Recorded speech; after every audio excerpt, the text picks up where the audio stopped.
أشهد أن لا إله إلا الله وحده لا شريك له وأشهد أن محمدا عبده ورسوله أما بعد فأعوذ بالله من الشيطان الرجيم بسم الله الرحمن الرحيم الحمد لله رب العالمين الرحمن الرحيم مالك يوم الدين إياك نعبد وإياك نستعين اهدنا الصراط المستقيم صراط الذين أنعمت عليهم غير المغضوب عليهم ولا الضالين.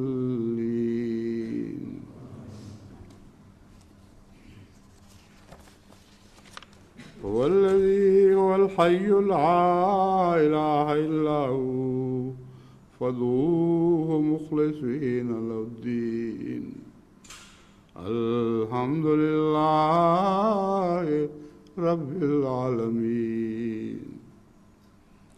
سورہ المومن آیت 66. وہی زندہ ہے، اس کے سوا کوئی معبود نہیں، بس اسی کے لیے دین کو خالص کرتے ہوئے اسے پکارو. کامل تعریف اللہ ہی کے لیے ہے جو تمام جہانوں کا رب ہے.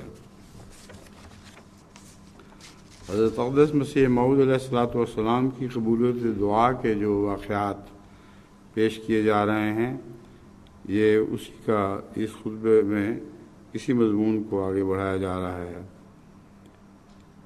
حضرت مسیح موعود علیہ السلام فرماتے ہیں، اس جگہ ایک تازہ قبولیت دعا کا نمونہ جو اس سے پہلے کسی کتاب میں نہیں لکھا، ناظرین کے فائدے کے لیے لکھتا ہوں. وہ یہ ہے کہ نواب محمد علی خان صاحب رئیس مالیر کوٹلہ ماں اپنے بھائیوں کے سخت مشکلات میں پھنس گئے تھے. من جملہ ان کے یہ کہ وہ ولی عہد کے ماتحت رعایا کی طرح قرار دیے گئے، اور انہوں نے بہت کچھ کوشش کی مگر ناکام رہے، اور صرف آخری کوشش یہ باقی رہی تھی کہ وہ نواب گورنر جنرل بہادر بے القاب ہی سے اپنی دادرسی چاہیں، اور اس میں بھی کچھ امید نہ تھی، کیونکہ ان کے برخلاف قطعی طور پر حکام ماتحت نے فیصلہ کر دیا تھا. اس طوفان غم و ہم میں، جیسا کہ انسان کی فطرت میں داخل ہے، انہوں نے صرف مجھ سے دعا کی ہی درخواست نہ کی، بلکہ یہ بھی وعدہ کیا کہ اگر خدا تعالیٰ ان پر رحم کرے اور اس عذاب سے نجات دے تو وہ 3000 نقد روپیہ بعد کامیابی کے بلا توقف لنگر خانہ کی مدد کے لیے ارسال کریں گے. چنانچہ بہت سی دعاؤں کے بعد مجھے یہ الہام ہوا کہ اے سیف اپنا رخ اس طرف پھیر لے. تب میں نے نواب محمد علی خان صاحب کو اس وحی الہی سے اطلاع دی. بعد اس کے خدا تعالیٰ نے ان پر رحم کیا اور صاحب بہادر وائسرائے کی عدالت سے ان کے مطلب اور مقصود اور مراد کے موافق حکم نافذ ہو گیا. تب انہوں نے بلا توقف 3000 روپے کے نوٹ جو نظر مقرر ہو چکی تھی مجھے دیے، اور یہ ایک بڑا نشان تھا جو ظہور میں آیا. ایک اور موقع حضرت مسیح موعود علیہ السلام نے یہ بیان فرمایا، دیکھو پچھلے دنوں میں مبارک احمد کو خسرہ نکلا. اس کو اس قدر کھجلی ہوتی تھی کہ وہ پلنگ پر کھڑا ہو جاتا تھا اور بدن کی بوٹیاں توڑتا تھا. جب کسی بات سے فائدہ نہ ہوا تو میں نے سوچا کہ اب دعا کرنی چاہیے. میں نے دعا کی اور دعا سے ابھی فارغ ہی ہوا تھا کہ میں نے دیکھا کہ کچھ یہ کشفی نظارہ ہے. میں نے دیکھا کہ کچھ چھوٹے چھوٹے چوہوں جیسے جانور مبارک احمد کو کاٹ رہے ہیں۔ ایک شخص نے کہا کہ ان کو چادر میں باندھ کر باہر پھینک دو، چنانچہ ایسا ہی کیا گیا۔ جب میں نے بیداری میں دیکھا تو مبارک احمد کو بالکل آرام ہو گیا تھا۔ پھر حضرت مسیح موعود علیہ السلام دعا کا ایک واقعہ حضرت میر محمد اسحاق صاحب رضی اللہ تعالیٰ عنہ کے بچپن کا سناتے ہیں کہ ایک دفعہ وہ سخت بیمار ہو گئے اور حالت بہت تشویشناک ہو گئی اور ڈاکٹروں نے مایوسی کا اظہار کیا۔ حضرت مسیح موعود علیہ السلام نے ان کے متعلق دعا فرمائی تو عین دعا کرتے ہوئے خدا کی طرف سے الہام ہوا، سلام قولا من رب الرحیم، یعنی تیری دعا قبول ہوئی اور خدا رحیم و کریم اس بچے کے متعلق تجھے سلامتی کی بشارت دیتا ہے۔ چنانچہ اس کے جلد بعد حضرت میر محمد اسحاق صاحب رضی اللہ تعالیٰ عنہ، یہ حضرت مسیح علیہ السلام کے الفاظ نہیں، یہ سیرت طیبہ حضرت مرزا بشیر احمد صاحب سے لی گئی ہے یہ روایت۔ تیری دعا قبول ہوئی اور خدا رحیم و کریم اس بچے کے متعلق تجھے سلامتی کی بشارت دیتا ہے۔ چنانچہ اس کے بعد جلد بعد حضرت میر محمد اسحاق صاحب رضی اللہ تعالیٰ عنہ بالکل توقع کے خلاف صحت یاب ہو گئے اور خدا نے اپنے مسیح کے دم سے انہیں شفا بخشی۔ اس الہام کا ایک حصہ ہے سلام قولا من رب الرحیم، اور یہ سورہ یاسین کی وہ آیت ہے جس کے متعلق بیان کیا جاتا ہے کہ نیک لوگوں کے وفات کے وقت جب وہ تلاوت ہو رہی ہو تو اس آیت پر ان کا دم ٹوٹتا ہے۔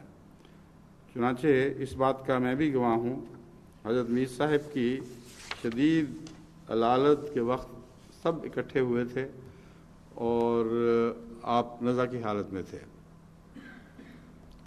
سورہ یاسین کی تلاوت جاری تھی۔ عین اس وقت جب سلام قولا من رب الرحیم کی آیت تلاوت کی گئی، آپ کا دم نکل گیا۔ تو الہام کو دیکھیں کس شان کے ساتھ بار بار پورا ہوتا ہے۔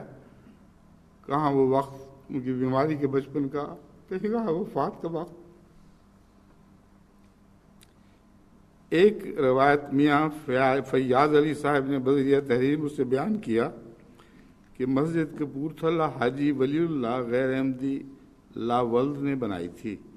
اس کے 2 برادر زادے تھے، انہوں نے حبیب الرحمن صاحب کو مسجد کا متولی فرمایا اور رجسٹری کرا دی۔ متولی مسجد احمدی ہو گیا۔ جب جماعت احمدیہ کو علیحدہ نماز پڑھنے کا حکم ہوا تو احمدیوں اور غیر احمدیوں میں اختلاف پیدا ہو گیا۔ غیر احمدیوں نے حکام بالا اور رؤسائے شہر کے اما سے مسجد پر جبراً قبضہ کر لیا۔ حضرت مسیح موعود علیہ السلام نے ہم کو حکم دیا کہ اپنے حقوق کو چھوڑنا گناہ ہے، عدالت میں چارہ جوئی کرو۔ اس حکم کے متحد ہم نے عدالت میں دعویٰ دائر کر دیا۔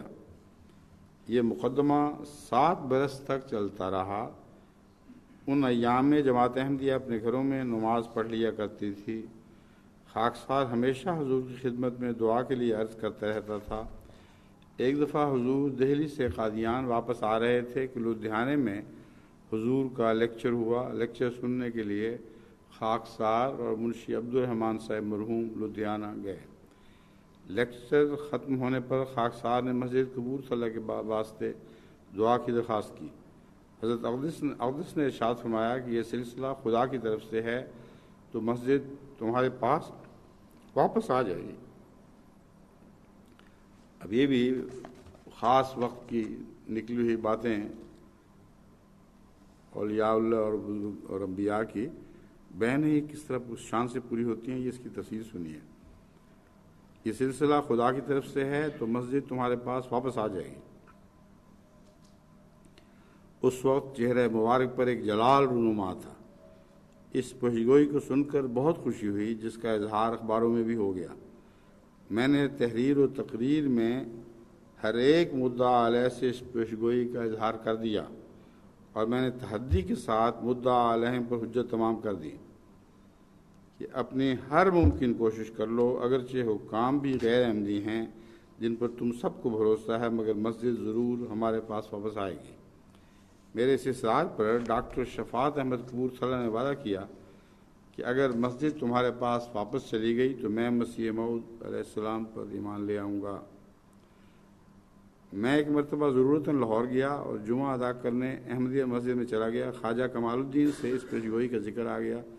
انہوں نے کہا کہ ممبر پر چڑھ کر سب کو سنا دو۔ میں نے مفصل حالات اور یہ پیشگوئی احباب کو سنائی تاکہ پیشگوئی پورا ہونے پر جماعت کی تقویت ایمان کا باعث ہو۔ پہلی اور دوسری دو عدالتوں میں باوجود مدعا علیہم کی کوشش اور صحیح کے مقدمہ احمدیوں کے حق میں ہوا۔ ڈاکٹر صادق علی ان ہر دو حکام کا معالج خاص تھا اور اس نے بڑی کوشش کی۔ آخر اس کی اپیل آخری عدالت میں دائر ہوئی۔ یہ حاکم غیر احمدی تھا۔ مقدمہ پیش ہونے پر اس نے حکم دے دیا کہ مسجد غیر احمدی کی بنائی ہوئی ہے، اس لیے اس مسجد میں احمدی کا کوئی حق نہیں۔ کیونکہ احمدی جماعت نے جدید نبی کے دعویٰ کو قبول کر لیا ہے، اس لیے وہ اپنی مسجد علیحدہ بنائیں۔ پرسوں میں حکم لکھ کر فیصلہ سناؤں گا۔ ڈاکٹر شفاعت احمد نے مجھ سے کہا کہ کہو صاحب، مرزا صاحب کی پیشگوئی کہاں گئی؟ مسجد کا فیصلہ تو تم نے سن ہی لیا۔ میں نے اس کو جواب دیا کہ شفاعت احمد ابھی 2-3 روز درمیان میں ہیں اور ہمارے تمہارے درمیان احکم الحاکمین کی ہستی ہے۔ اس بات کا انتظار کرو کہ وہ کیا فیصلہ کرتا ہے۔ یاد رکھو، زمین و آسمان ٹل جائیں مگر خدا کی جو باتیں مسیح موت کی زبان سے نکل چکی ہیں وہ نہیں ٹلیں گی۔ میری اس حدیث سے وہ حیرت زدہ رہ گیا۔ رات کو حبیب الرحمن متولی مسجد نے خواب میں دیکھا اور جماعت کو وہ خواب بھی سنایا کہ یہ حاکم ہماری مسجد کا فیصلہ نہیں کرے گا، اس کا فیصلہ کرنے والا اور حاکم ہے۔ یہ خواب بھی مدعا علیہم کو سنا دی گئی۔ مدعا علیہم ہماری ان باتوں سے حیرت زدہ ہو جاتے تھے کیونکہ فیصلے میں 2 روز باقی تھے اور حاکم اپنا فیصلہ ظاہر کر چکا تھا۔ ایک احمدی کہتا ہے زمین آسمان ٹل جائیں مگر مسیح موعود کی پیشگوئی پوری ہو کر رہے گی۔ دوسرا کہتا ہے یہ حاکم فیصلہ نہیں کرے گا اور وہ اور ہے جو فیصلہ کرے گا۔ مقررہ دن آ گیا مگر حاکم فیصلہ نہیں لکھ سکا، دوسری تاریخ ڈال دی اور ہر پیشی پر خدا ایسے اسباب پیدا کر دیتا رہا کہ وہ حاکم فیصلہ نہ لکھ سکا۔ اس سے مخالفوں میں مایوسی پیدا ہو گئی کہ کہیں پیشگوئی پوری ہی نہ ہو جائے۔ اسی اثناء میں عبدالسمیع احمدی نے ایک رویا دیکھا جو اس وقت قادیان میں موجود ہے کہ میں بازار میں جا رہا ہوں، راستے میں ایک شخص مجھے ملا اور اس نے کہا کہ تمہاری مسجد کا فیصلہ کرنے والا حاکم فوت ہو گیا ہے۔ یہ خواب بھی مخالفوں کو سنا دی گئی۔ ایک ہفتے کے بعد عبدالسمیع مذکور بازار میں جا رہا تھا کہ اسی موقع پر وہ شخص جس نے خواب میں کہا تھا کہ تمہاری مسجد کا فیصلہ کرنے والا حاکم فوت ہو گیا ہے، ان کو ملا اور اس نے حاکم کی موت کی خبر دی۔ حاکم کی موت کا واقعہ یوں ہوا کہ حاکم کھانا کھا کر کچہری جانے کے لیے واسطے تیاری کر رہا تھا۔ سواری آ گئی تھی، خدمتگار کسی کام کے لیے باورچی خانے میں گیا ہی تھا کہ دفتن حرکت قلب بند ہوئی اور وہ حاکم وہیں فوت ہو گیا۔ اس کے ماتم پر لوگ عام گفتگو کرتے تھے کہ اب ہمارے پاس مسجد کی رہنے کی کوئی صورت نہیں۔ اب دیکھیں اس سے بھی عظیم الشان واقعہ یہ کہ اس کے بعد ایک عاریہ حاکم فیصلے کے لیے مقرر ہوا جو حضرت مسیح موعود صلی اللہ علیہ وسلم کا شدید دشمن تھا اور وہ بھی مخالفوں کی طرف ہی مائل تھا۔ آخر وکلاء کی بحث کے بعد یہ بات قرار پائی کہ کسی انگریزی علاقے کے بیرسٹر سے فیصلے کی رائے لی جائے۔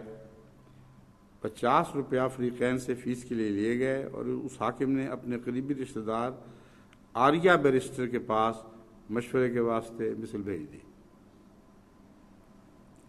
اس جگہ بھی غیر احمدیوں نے بے حد کوششیں کیں اور یہ بات قابل غور ہے کہ مقدمے میں کس طرح پیج در پیج پڑھتے چلے جا رہے تھے۔ ہاں، عدالت ابتدائی کے دوران میں ایک احمدی نے خواب دیکھا تھا کہ ایک مکان بنایا جا رہا ہے، اس کی چاروں طرف کی دیواریں غیر احمدیوں کے واسطے تعمیر کی گئی ہیں، مگر چھت صرف احمدیوں کے واسطے ڈالی گئی ہے، جس کے سائے میں وہ رہیں گے، جس سے مراد یہ تھی کہ گو مثل کا فیصلہ غیر احمدیوں کے حق میں لکھا جا رہا ہے، لیکن جب حکم سنانے کا موقع آئے گا تو مسجد احمدیوں کو ہی دی جائے گی۔ اور یہی ہوا، جس طرح کوئی بالا طاقت قلم کو روک دیتی ہے اور بے اختیار حاکم کے قلم سے احمدیوں کے حق میں فیصلہ لکھا دیتی ہے، اور ہر ایک عدالت میں یہی بات ہوئی۔ میں نے بھی خواب دیکھا کہ آسمان پر ہماری مثل پیش ہوئی اور ہمارے حق میں فیصلہ ہوا۔ میں نے اپنا یہ خواب وکیل کو بتا دیا۔ وہ مثل دیکھنے کے لیے عدالت گیا، اس نے آ کر کہا تمہارا خواب بڑا عجیب ہے، فیصلہ ہو گیا۔ حالانکہ بیرسٹر کے پاس ابھی مثل بھیجی بھی نہیں گئی۔ میں نے اس سے کہا کہ ایک سب سے بڑا حاکم اعلیٰ ہے، اس کی عدالت سے فیصلہ ہوا ہے، یہ دنیا کی عدالتیں اس کے خلاف کچھ نہیں کر سکتی۔ آخر اس عالیہ بیرسٹر نے احمدیوں کے حق میں فیصلہ کی رائے دی اور مثل واپس آ گئی اور حکم سنا دیا گیا۔ ہمارے وکیل نے کہا کہ ظاہری صورت میں ہم حیران تھے کہ کس طرح مسجد تم کو مل سکتی ہے، مگر معلوم ہوتا ہے کہ تمہارے ساتھ خدا کی امداد ہے، تبھی مسجد مل گئی۔ لیکن افسوس ہے اس پیشگوئی کے پورا ہونے پر بھی شفاعت احمد ایمان نہ لایا۔ صفت احیاء موتیٰ کی تجلی کے ضمن میں حضرت مرزا خدا بخش صاحب یہ واقعہ بیان کرتے ہیں کہ قریباً 2 سال کا عرصہ ہوا کہ برخوردار عطاء الرحمن، جو عاجز کا اس وقت اکلوتا بیٹا تھا، ہمارے کسی گناہ کی شامت سے وہ اچانک ایک ایسی خطرناک بیماری میں مبتلا ہو گیا کہ اس کے بچنے کی کوئی امید نہیں رہی تھی۔ اس کے ہاتھ پاؤں کی نبض ساکت ہو چکی تھی، جسم بے حس و حرکت اور سرد ہو چکا تھا، اور صرف گلے میں ایک آخری سانس جو نزع کے وقت نرخرے کی آواز کسی ہوتی ہے باقی رہ گئی تھی۔ آنکھیں اندر گھس گئی تھیں اور سفید نکل آئی تھیں اور حلقے چشم کے سیاہ ہو گئے تھے۔ یہ حالت زار دیکھ کر اس کی والدہ پر رنج و غم سے غشی طاری ہو گئی تھی، اور دانت سے مل گئے تھے، اور جس کو دندل پڑنا کہتے ہیں پنجابی میں، اور ہاتھ پاؤں اور جسم بھی سرد ہو گیا تھا۔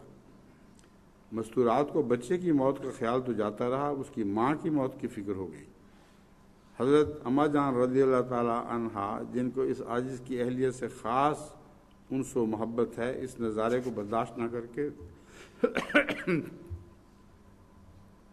روتی ہوئی حضرت عبدالس علیہ السلام کی خدمت میں گئیں اور فرمایا کہ عطاء الرحمن تو مر چکا ہے، لیکن اس کی ماں اس سے بھی پہلے مرتی نظر آتی ہے، کوئی صورت کرنی چاہیے جس سے وہ بچ جائیں۔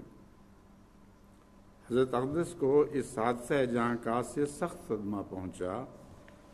اسی وقت دعا میں مصروف ہوئے، ابھی سجدے میں تھے کہ بچے نے آنکھ کھول دی۔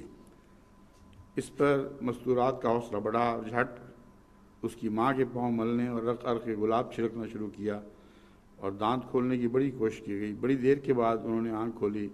غرض اس مصیبت کے بعد اللہ تعالیٰ نے حضرت عبدس کی دعا سے دونوں ماں بیٹے کی جان عصر نو بخشی۔ حضرت مفتی محمد صادق صاحب رضی اللہ تعالیٰ عنہ بیان کرتے ہیں، حضرت مولوی عبدالکریم صاحب رضی اللہ تعالیٰ عنہ کا ایک دستی خط جو اسی نوٹ بک پر انہوں نے غالباً لاہور کے احمدی احباب کے نام پنسل سے لکھا تھا، وہ یہ تھا: السلام علیکم ورحمۃ اللہ وبرکاتہ۔ میں کئی روز بہت بیمار رہا، صحت خراب ہو گئی ہے۔ 3 روز ہوئے بشیر محمود کو سخت بخار ہوا۔ فرمایا میں نے دعا کرنے کا ارادہ کیا تو میرے دل میں آیا کہ آپ، یہ مجھے مخاطب کر کے فرمایا، بیمار ہیں اور مولوی نور الدین بھی بیمار ہیں، پھر تینوں کے لیے دعا کی۔ الہام ہوا للاتباع والاولاد، یعنی تیری اولاد اور تیرے پیراؤں کے حق میں تیری دعا سنی گئی، اور اس طرح وہ تینوں اللہ تعالیٰ کے فضل سے شفا یاب ہوئے۔ حضرت مفتی محمد صادق صاحب رضی اللہ تعالیٰ عنہ مزید بیان فرماتے ہیں، شیخ نور احمد صاحب ڈاکٹر کا بیٹا سخت بیمار ہو گیا، الصبیان کا دورہ ہو گیا، یہ مرگی کی مرض ہے، یاس کی حالت پیدا ہو گئی۔ حضرت نے دعا کی، الہام ہوا ان اللہ ذو المنن، لڑکا اچھا ہو گیا۔ شیخ صاحب کو مبارکباد دے دی گئیں۔ برادران ایسا رحیم، دعا گو اور شفیع دنیا میں کوئی اور بھی ہے؟ مبارک ہے وہ جو اس کے فطراک سے وابستہ ہو۔ کاٹھی کے پیچھے جو ایک فیتا ہوتا ہے جس میں شکار لٹکایا جاتا ہے، اس کو فطراک کہتے ہیں۔ روایت میاں میرا بخش صاحب رضی اللہ تعالیٰ عنہ ولد میاں رسول بخش صاحب سیالکوٹ، ہم جلسے پر قادیان گئے تھے، وہاں جا کر بیعت کی۔ حضور فرمایا کرتے تھے کہ یہاں بار بار آیا کرو، یہ مسیح کا زمانہ ہے جس کی لوگ انتظار کرتے تھے، یہ پھر ہاتھ نہیں آئے گا۔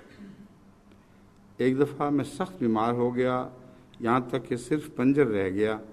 میں نے حضور کی خدمت میں دعا کے لیے لکھا، حضور کی طرف سے جواب آیا کہ دعا کی گئی، اللہ تعالیٰ شفا دے گا۔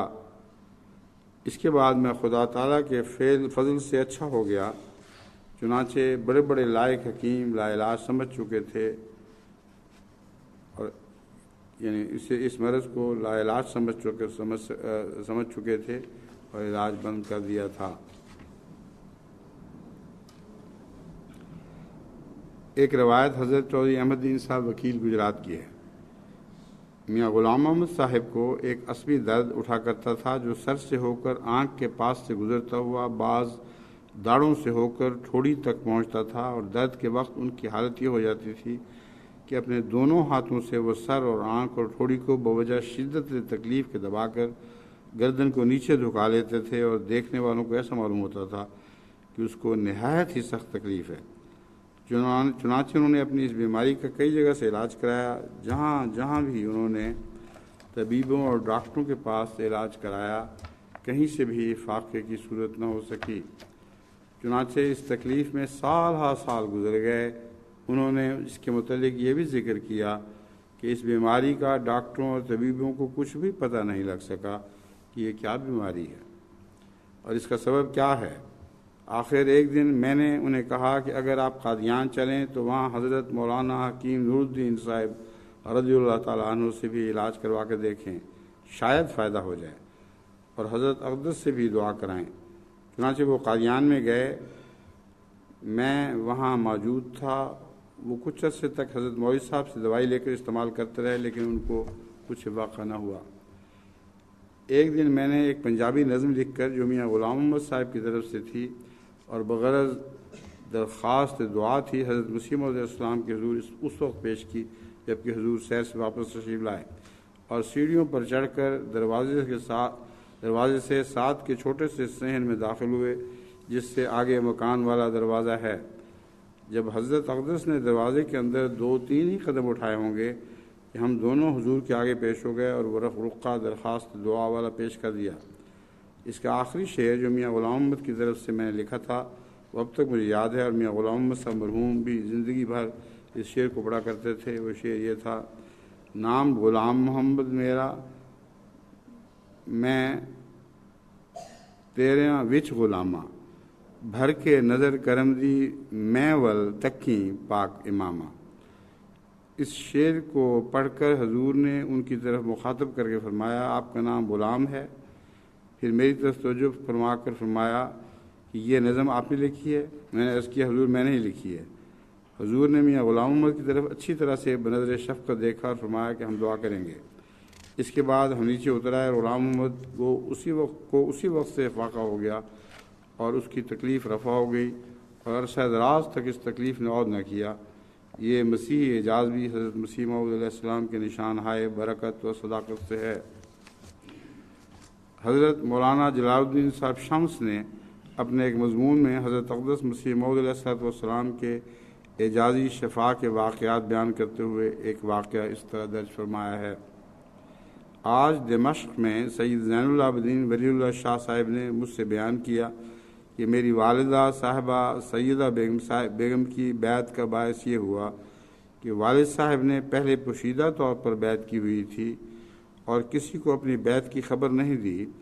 انہیں ایام میں جب کہ وہ بیعت کر کے آئے ہوئے تھے، والدہ صاحبہ مرض سل سے بیمار تھیں اور 5-6 مہینے کے اندر آپ کی حالت دیگر گوں ہو گئی تھی۔ یاد رکھیں اس زمانے میں سل کا کوئی علاج نہیں ہوا کرتا تھا۔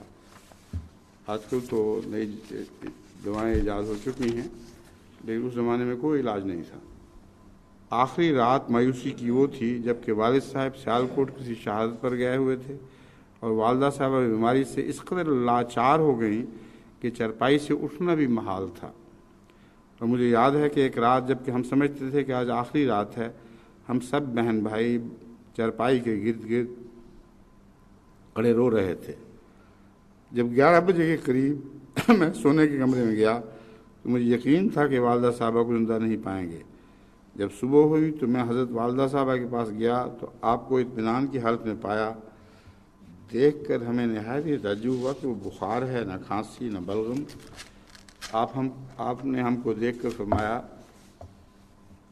کہ مجھے یقین ہو گیا ہے کہ میں صحت یاب ہو جاؤں گی اور اس بیماری سے فوت نہیں ہوں گی، اور اس پر اپنا اس رات کا خواب سنایا کہ میں نے آج رات حضرت مسیح موعود علیہ السلام کو دیکھا ہے کہ بہت سی مخلوقات ہے اور سب طرف لوگ کہہ رہے ہیں کہ حضرت مہدی علیہ السلام تشریف لے آئے۔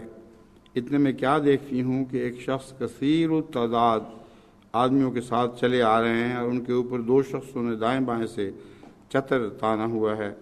والدہ صاحبہ نے یہ سن کر کہ یہ مہدی ہیں اپنی انگلی سے ان کو مخاطب کرتے ہوئے اپنے سینے کی طرف اشارہ کیا کہ اگر آپ مہدی موعود ہیں تو میرے لیے دعا کریں کہ میں شفا پا جاؤں۔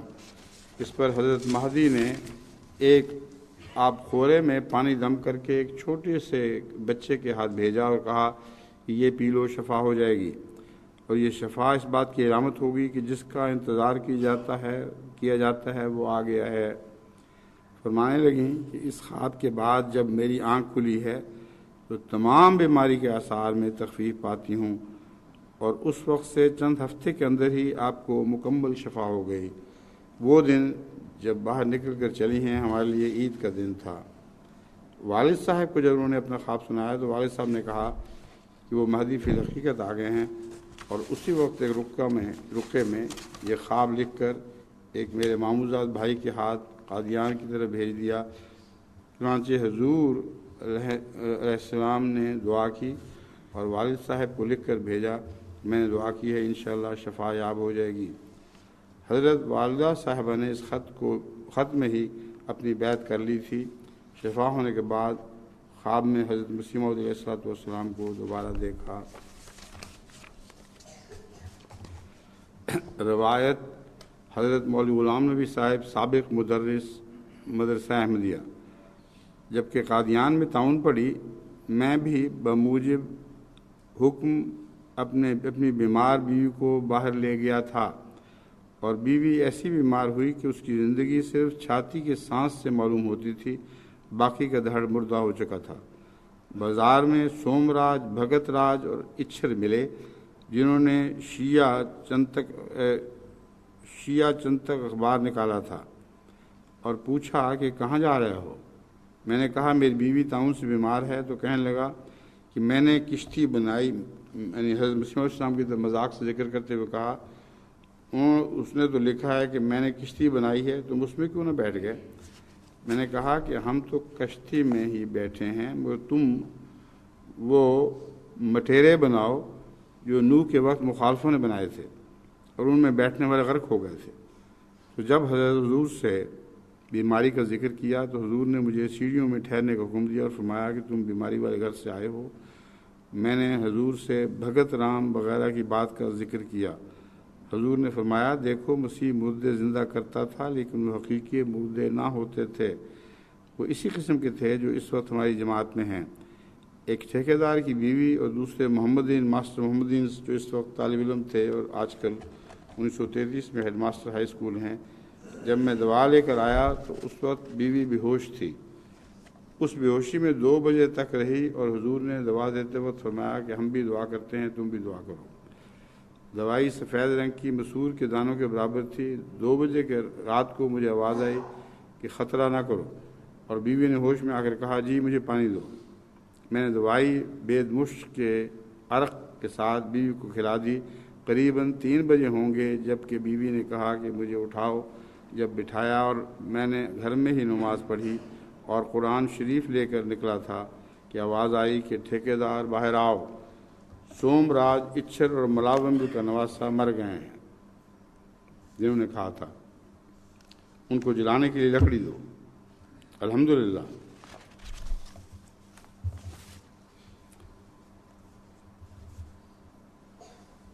روایت حضرت میاں رحمۃ اللہ صاحب سکنہ دغل والا حال ریتی چلہ قادیان، میری چھوٹی ہمشیرہ کو طاعون ہو گئی جو کہ اس وقت خدا تعالیٰ کے فضل سے زندہ موجود ہے۔ وہ دو دن بالکل بول نہ سکی۔ تیسرے یوم کچھ ہوش آیا، اشارے سے کہا کہ مجھے خواب آیا ہے کہ مسیح موعود علیہ السلام ہمارے گھر میں آئے ہیں اور میرے بدن پر پھونک ماری ہے۔ میں اسی وقت قادیان پہنچ گیا، سارا حال حضرت کو سنا دیا۔ حضور نے فرمایا کہ بس اللہ تعالیٰ نے فضل کر دیا، گھبرانے کی بات نہیں۔ مجھے ہدایت فرمائی کہ طول والا سے ان دنوں میں قادیان نہ آئیں، اور میں آپ کے لیے اور آپ کے گھر کے لیے دعا کروں گا۔ دعا کے لیے ہدایت فرمائی کہ دعا کثرت سے پڑھا کرو، رب کل شین خادمک، رب فاحفظنی وانصرنی وارحمنی، انصرنی وارحمنی، اور استغفار اور یہ دعا بسم اللہ والکافی، بسم اللہ والشافی، بسم اللہ اشفنی اور درود شریف فرمایا کرتے تھے۔ یہ دعا اللہ تعالیٰ نے مجھے انہی دنوں کے لیے سکھائی تھی۔ روایت حضرت میاں گوہر الدین صاحب ولد میاں بھاگو قادر آباد نواں پنڈ متصل قادیان، مرزا سلطان احمد کی بستی میں ایک نوجوان کو طاعون کی مرض ہوئی۔ تب خاکسار نے حضرت مسیح موعود علیہ السلام کے حضور میں آ کر عرض کی کہ حضور ہمارے گاؤں میں طاعون آ گئی ہے۔ حضور نے فرمایا کہ جا کر چھت پر کھڑے ہو کر یہ اعلان کر دو کہ لوگوں 3 گھنٹے کے اندر میرے ساتھ 1 مہینے کی رسد لے کر اپنا تمام سامان وغیرہ لے کر گاؤں سے باہر جا کر ڈیرا لگانے کے لیے، جو میرے ساتھ آئے گا وہ تو میرے ساتھ رہے گا، اور جو اس کے بعد آئے گا اس کو ہرگز پاس نہ رہنے دینا۔ چنانچہ میں نے ایسا ہی کیا اور میرے ساتھ کل 1 گھر سے آدمی شریک ہوئے اور باقی لوگوں نے ضد کی۔ آخر وہ بھی چند دنوں کے بعد گاؤں سے باہر رہائش اختیار کرنے کے لیے نکلے تو میں نے کسی کو بھی پاس نہ رہنے دیا۔ انہوں نے علیحدہ ڈیرا رکھا۔ میرے گھر کا اور میرے ساتھ نکلنے والوں کا کوئی آدمی بھی نہیں مرا، نہ بیمار ہوا۔ باقی گاؤں کا گاؤں ہی قریباً تباہ ہو گیا۔ کچھ تو مر گئے اور بہت سارے بیمار پڑے تھے، صرف 3 آدمی تندرست تھے۔ میرے کہنے پر انہوں نے خواہش کی کہ ہم حضرت مسیح موعود علیہ السلام کے حضور جا کر دعا کراتے ہیں۔ چنانچہ ان تینوں کو ساتھ لے کر آیا، حضور کو مسجد اقصیٰ کی سیڑھیوں پر ملا اور ان شخصوں کا ذکر کیا۔ حضور نے ان تینوں شخصوں کو اپنے پاس بلوایا اور ان سے فرمایا کہ میں اب تو دعا کرتا ہوں اور انشاءاللہ خدا قبول فرمائے گا، پر سچے دل سے مسلمان ہو جاؤ تاکہ اس عذاب سے بچ جاؤ۔ اگر پھر گمراہ ہو گئے تو ایسا نہ ہو کہ میری دعا بھی حضرت نوح کی طرح قبول نہ ہو۔ اس کے بعد وہ خود محفوظ رہ گئے اور ان کے گھر کے آدمی جو بیمار پڑے تھے بغیر کسی دوائی کے اسی دن ہی سے تندرست ہونے شروع ہو گئے۔ چودھری فضل محمد صاحب رضی اللہ تعالیٰ عنہ، دکاندار، ہرسیاں والے، مہاجر قادیان۔ ایک دفعہ حضور سیر کے واسطے باہر گئے اور میں بھی ساتھ تھا۔ جب واپس تشریف لائے اور اندر گھر میں داخل ہونے لگے تو میں نے جھٹ آگے ہو کر عرض کی کہ حضور میں نے سنا ہے کہ پہلے زمانے میں بزرگ اور اگر کسی کو کچھ تکلیف ہوتی تھی تو اس پر وہ اپنے منہ کی لعاب لگا دیا کرتا تھا تو اس کو شفا ہو جاتی تھی۔ میری آنکھوں پر ہمیشہ پھنسیاں نکلتی رہتی ہیں۔ اس پر حضور مسکرا پڑے اور کچھ پڑھ کر آنکھوں پر دم کیا۔ اس روز سے آج تک تقریباً 35 برس گزر گئے ہیں، میری آنکھ پر کبھی پھنسی نہیں ہوئی، بلکہ میری آنکھیں اللہ تعالیٰ کے فضل سے کبھی دکھنے ہی نہیں آئیں۔ الحمدللہ۔ آپ مزید بیان فرماتے ہیں، میں نے دیکھا کہ حضور میری طرف متوجہ ہیں تو میں نے موقع پا کر عرض کی کہ حضور میری بائیں ران پر ایک گلٹی ہے اور وہ بہت مدت سے ہے، مجھے ڈر ہے کہ یہ کسی وقت تکلیف نہ دے۔ اس وقت حضور کے زبان مبارک سے نکلا، تکلیف نہیں دے گی، آرام آ جائے گا۔ اس پر ایک دوائی کا نام لیا جو مجھے یاد نہ رہا۔ اس کے کچھ دن بعد اس گلٹی میں درد ہونی شروع ہوئی۔ مجھے خیال آیا کہ حضور نے جو دوائی بتلائی تھی اس کا نام میں بھول گیا ہوں، حیران تھا کہ کیا کروں۔ اتنے میں 2-3 دن کے بعد وہ گلٹی اوپر سے کھل گئی اور پھٹ کر باہر نکل آئی، اور 2-3 دن کے بعد زخم صاف ہو گیا۔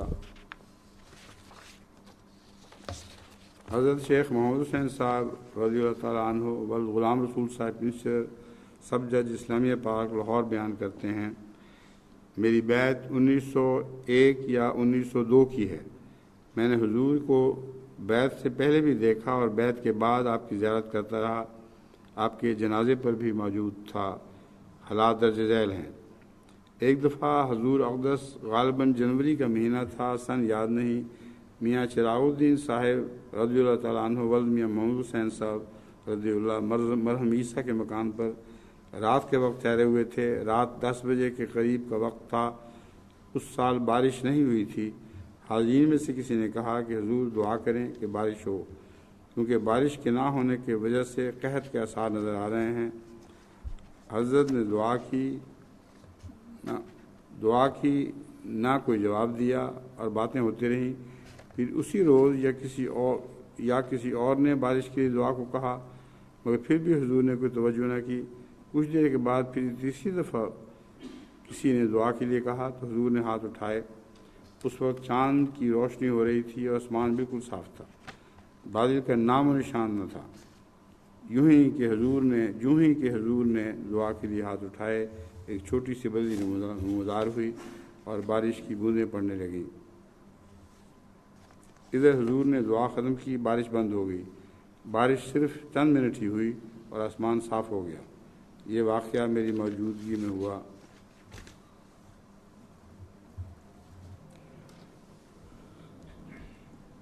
یہ جو بارش کا واقعہ بیان انہوں نے فرمایا ہے، اس سے معلوم ہوتا ہے کہ اللہ تعالیٰ کی تقدیر میں اس وقت سب پر موسلادھار بارش مقدر نہیں تھی، صرف ان کو یہ دکھانے کے لیے کہ دعا قبول ہو جاتی ہے، یہ معجزہ دکھایا گیا۔ حضرت محمد علی صاحب ولد رضی اللہ ولد حسین بخش صاحب آف لاہور بیان کرتے ہیں، جن دنوں میں حضور کے دست مبارک پر میں نے بیعت کی، ان دنوں میں تھیٹریکل کمپنی میں ملازم تھا۔ بیعت کے چند روز کے بعد میں نے حضور سے عرض کی کہ حضور مجھے اس ملازمت سے کراہت سی پیدا ہو گئی ہے، اس لیے میرا ارادہ ملازمت چھوڑنے کا ہے۔ فرمایا ہرگز نہ چھوڑنا، روزگار من جانب اللہ ہوتا ہے، آپ کے لیے دعا کی جائے گی۔ حضور کی استجابت دعا کا یہ حال تھا کہ تھوڑے عرصے کے بعد مجھے تھیٹر سے پرنٹنگ پریس میں بدل دیا گیا، کیونکہ خاکسار کمپوزیٹر کے کام سے واقف تھا اور تھیٹر بھی سرکاری تھا اور پریس بھی سرکاری۔ یہ واقعہ ریاست جموں کا ہے۔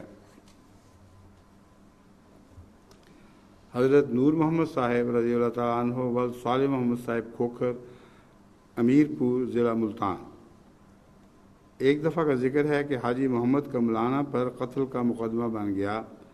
حاجی محمد صاحب نے میرے بھائی کو حضور کی خدمت میں دعا کے لیے روانہ کیا اور یہ بھی کہا کہ جب تک حضور آپ کو رخصت نہ کریں اس وقت تک وہیں رہیں اور ہر روز دعا کی درخواست کرتے رہیں۔ میرا بھائی 1 ماہ سے زائد دن قادیان رہا اور روزانہ دعا کی درخواست کرتا رہا۔ جس دن حاجی محمد کملانہ سکنہ بستی وریام ضلع جھنگ مقدمہ سے بری ہوا، اسی روز حضور نے میرے بھائی کو اجازت فرمائی اور حاجی محمد صاحب کے بری ہونے کے دن قادیان سے رخصت ہو کر روانہ ہوئے۔ یہ ہے حضور کی دعاؤں کا نتیجہ، حضور کی باطنی صفائی۔ 1 ماہ سے زائد میرا بھائی قادیان رہا، مگر حضور نے حاجی محمد صاحب کے بری ہونے کے روز ہی ان کو رخصت فرمایا۔ حضرت حکیم اللہ صاحب رضی اللہ عنہ ولد نظام الدین صاحب بیان کرتے ہیں، میر عابد علی شاہ صاحب رضی اللہ جو بدوملی کے رہنے والے تھے، انہوں نے بیان کیا کہ حضور لاہور تشریف لے گئے تھے۔ میرا ایک دوست جس کا نام سرفراز خان تھا، اس نے کہا کہ تمہارا جو مسیح ہے ان کے پاس میرے لیے دعا کی درخواست کرنا کہ خدا تعالیٰ مجھ کو ہدایت دے۔ حضور اس وقت لاہور میں تھے اور ٹہل رہے تھے، تو میں نے عرض کی کہ سرفراز خان کے لیے دعا کی جائے۔ حضور نے اسی وقت ہاتھ اٹھا کر دعا کی۔ جس وقت حضور نے دعا کی اسی وقت اس نے بیعت کے لیے خط ڈال دیا۔ میر عابد علی شاہ صاحب رضی اللہ تعالیٰ عنہ جب اپنے گاؤں کو گئے تو کہا کہ میں نے تیرے لیے حضور کی خدمت میں دعا کی درخواست کی تھی۔ سرفراز نے کہا کہ میں نے گھڑی رکھ کر بیت کا لکھا تھا، اور شاہ صاحب نے کہا عین اسی وقت حضرت مسیح موعود علیہ السلام نے تیرے لیے دعا فرمائی تھی۔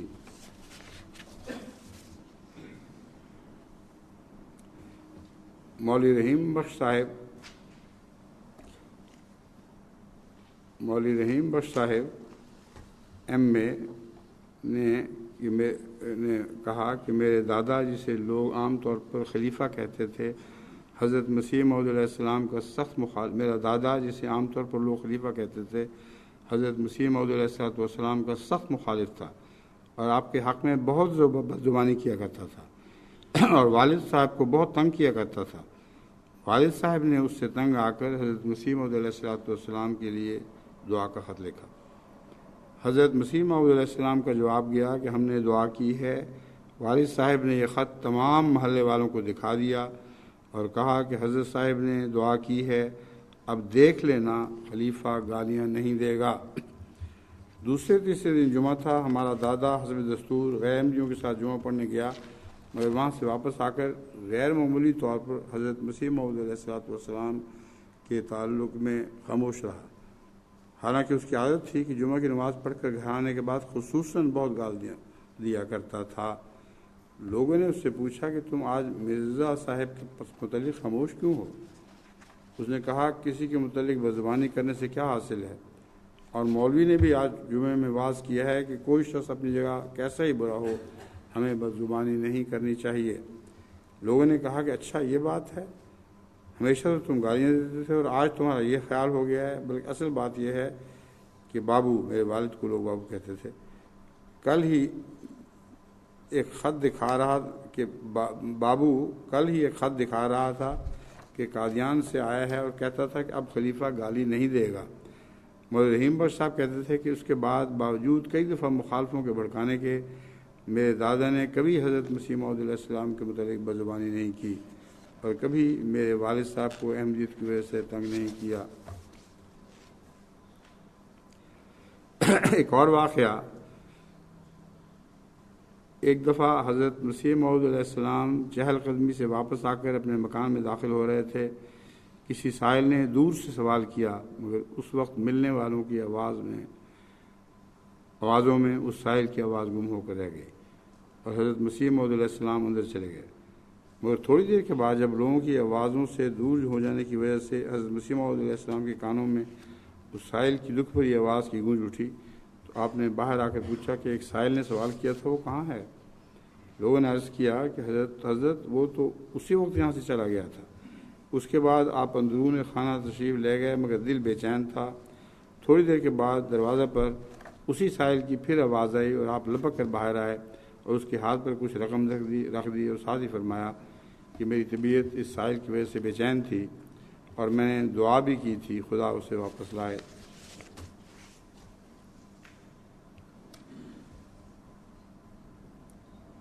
روایت حضرت ملک برکت علی صاحب ملک وزیر بخش صاحب، ایک دفعہ جب کہ میں بوچھرا بنگلہ نہر لوور جہلم ضلع سرگودے میں تھا کہ ایک سب ڈویژنل افسر مسٹر ہاورڈ میرے خلاف ہو گیا۔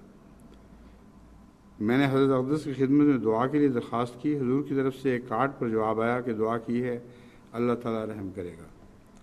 اتفاق سے یہ خط ایک شخص پرس نام کے ہاتھ آ گیا اور اس نے پڑھ لیا اور اس نے مجھے آ کر کہا کہ مقدمہ آپ کے حق میں ہو گیا ہے اور آپ بری ہو گئے ہیں۔ میں حیران ہوا اور پوچھا کہ آپ کو کیسے علم ہوا؟ اس نے وہ کارڈ مجھے دکھایا اور کہا کہ اس پر لکھا ہوا ہے۔ میں نے اس سے پڑھا اور کہا کہ یہاں تو یہ نہیں لکھا کہ آپ بری ہو گئے ہیں۔ وہ بولا کہ اتنے بڑے خدا کے بندے نے آپ کے لیے دعا کی ہے، بھلا آپ کیسے ہو سکتا ہے کہ آپ بری نہ ہوں؟ چنانچہ اس خط کے مطابق تھوڑے ہی عرصے کے بعد میں بری ہو گیا، اور باوجود اس بات کے کہ میں کلرک تھا اور جھگڑا ایک انگریز سب ڈویژنل افسر کے ساتھ تھا، مگر اس مقدمے کی تفتیش کے لیے سپرنٹینڈنٹ اور چیف انجینئر مسٹر، نام انگریزی کو اردو میں لکھنے کی کوشش کی گئی ہے، مسٹر ہیملٹن غالباً ہیں، تک آئے اور خوب اچھی طرح سے انکوائری کے بعد مجھے بری کر دیا۔ ایک روایت حضرت ڈاکٹر عطر الدین صاحب رضی اللہ تعالیٰ عنہ، عرض کرتے ہیں خاکسار نے فرمایا نا، میں نے حضور کی خدمت میں دعا کے لیے عرض کیا، حضور نے فرمایا 3 دفعہ ربنا آتنا فی الدنیا حسنۃ فی الآخرۃ حسنۃ پڑھ لیں، پھر اندر جا کر امتحان دے دینا۔ چنانچہ ایسا ہی ہوا اور خاکسار پاس ہو گیا۔ ایک روایت حضرت قاری غلام یاسین صاحب رضی اللہ تعالیٰ عنہ سکنہ رسول پور ضلع گجرات کی ہے۔ جب میں نے بیعت کی تو میں نے محمد حیات کو، چونکہ میرا دوست تھا، کہا کہ میں نے امام مہدی کو مان لیا ہے اور بیعت کر لی ہے، تو میرا دوست ہے، تو بھی اسے سچا مان اور بیعت کر لے۔ اس نے کہا کہ میں سچا مان لیتا ہوں، مگر شرط یہ ہے کہ اگر وہ سچا ہے تو جو مقدمہ فوجداری مجھ پر دائر ہے اس مقدمے میں مجھے کوئی نہ پوچھے تو میں بیعت کر لوں گا۔ غلام قادر نے کہا کہ ایسا کرنا تو مناسب نہیں، البتہ ہم حضرت صاحب کو دعا کے لیے خط لکھتے ہیں۔ اس نے کہا خط لکھو یا نہ لکھو، میری شرط یہی ہے کہ مجھے کوئی نہ پوچھے۔ خیر، غلام قادر نے دعا کے لیے لکھ دیا۔ اس پر مقدمہ اس لیے تھا، ایک بیوہ سے اس نے نکاح کیا اور اس بیوہ کے دیور نے اس پر اغوا کا جھوٹا مقدمہ دائر کیا ہوا تھا اور وارنٹ کی تعمیل ہو کر تاریخ مقرر تھی۔ اس پر حیات نے کہا کہ اگر امام مہدی سچا ہے تو مجھے کوئی نہ پوچھے، اور غلام قادر اس شرط کو نامناسب خیال کرتا تھا۔ اس نے دعا کے لیے خط لکھا۔ جب تاریخ پر حاضر ہوئے تو مدعی بھی موجود نہیں تھا، لیکن بلاوا نہیں ہوا۔ آخر کچہری برخاست ہو گئی اور حیات گھر کو آ گیا اور غلام قادر کو کہا کہ یقیناً امام مہدی سچا ہے اور میں نے مان لیا ہے، میری بیعت کا خط فوراً ہی لکھ دو۔ چنانچہ اس نے بیعت کا خط لکھ دیا۔ حیات خوشی میں آ کر گلیوں میں پھرتا اور لوگوں کو کہتا ہے کہ امام مہدی آ گیا ہے، مان لو۔ میں نے بھی مان لیا ہے۔ میں نے شرط کی تھی کہ اگر وہ سچا ہے تو مجھے مقدمے میں کوئی نہ پوچھے، سو میں تاریخ پر گیا ہوں مگر کسی نے نہیں پوچھا۔ وہ بڑا خوش تھا اور لوگوں کو کہتا تھا کہ لوگوں بیعت کر لو، امام مہدی اس کی انتظار کیا کرتے تھے آ گیا ہے۔ لوگ حیران تھے کہ اس کو کیوں نہیں پوچھا گیا۔ آخر مدعی نے پڑتال کی کہ میری مثل کہاں ہے۔ سرشتہ دار وغیرہ نے بہت پڑتال کی، مثل دفتر میں کوئی نہ تھی۔ مدعی نے از نو پھر دعویٰ کیا اور پھر وارنٹ کی تعمیل ہو کر تاریخ مقرر ہوئی۔ اب گاؤں والوں کا داؤ چل گیا اور لوگ تمسخر پر تمسخر اڑاتے اور کہتے کہ اب تمہارے مرزے کو دیکھتے ہیں۔ وہ کہتا وہ یقیناً سچا ہے، میں نے دل سے مان لیا ہے اور مجھے یقین ہے کہ اب مجھے کوئی نہیں پوچھے گا۔ آخر پھر تاریخ مقررہ پر حاضر ہوئے اور تماشبین بھی ساتھ گئے۔ عدالت کی طرف سے مدعی کو بلاوا ہوا، مدعی حاضر نہ ہوا۔ وہ 3 دفعہ بلاوا ہوا، کوئی نہ بولا اور حیات تو موجود تھا۔ آخر کچہری برخاست ہوئی ہونے پر حیات گھر آ گیا اور پھر لوگوں کو شرمندہ کرتا تھا اور کہتا تھا دیکھو اب بھی مجھے کسی نے نہیں پوچھا، اب بھی تم کو شک باقی رہ گیا۔ غلام قادر اور حیات نے سوچا کہ معلوم تو کریں کہ مدعی کیوں حاضر نہیں ہوا۔ مدعی کا گاؤں فاصلے پر تھا اور ان دنوں طاعون کا دور تھا۔ دریافت کو معلوم ہوا کہ تاریخ کے روز وہ طاعون سے مر گیا تھا۔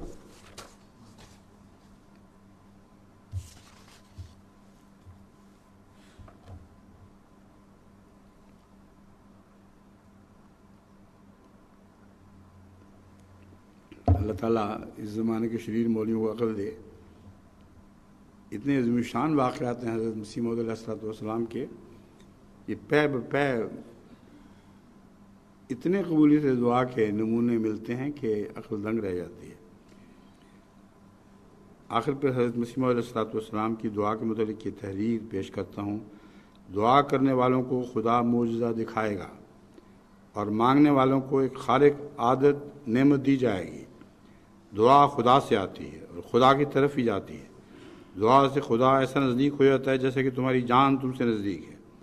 دعا کی پہلی نعمت یہ ہے کہ انسان میں پاک تبدیلی پیدا ہوتی ہے، پھر اس تبدیلی سے خدا بھی اپنی صفات میں تبدیلی کرتا ہے اور اس کے صفات غیر متبدل ہیں، مگر تبدیلی یافتہ کے لیے اس کی ایک الگ تجلی ہے جس کو دنیا نہیں جانتی۔ گویا وہ اور خدا ہے، حالانکہ اور کوئی خدا نہیں، مگر نئی تجلی نئے رنگ میں اس کو ظاہر کرتی ہے۔ تب اس خاص تجلی کی شان میں اس تبدیل یافتہ کے لیے وہ کام کرتا ہے دوسروں کے لیے نہیں کرتا. یہی وہ خوارق ہیں. غرض دعا وہ اکسیر ہے جو ایک مشت خاک کو کیمیا کر دیتی ہے، اور وہ ایک پانی ہے جو اندرونی غلاظتوں کو دھو دیتا ہے. اس دعا کے ساتھ روح پگھلتی ہے اور پانی کی طرح بہہ کر آستانہ حضرت احدیت پر گرتی ہے.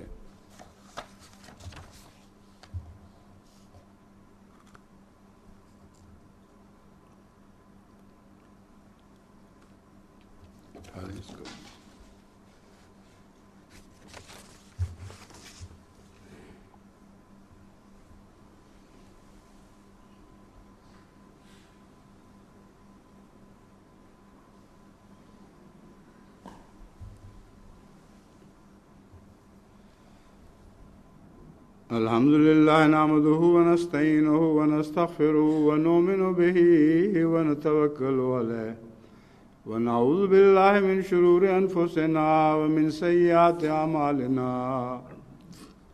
من يهده الله فلا مضل له ومن يضلله فلا هادي له.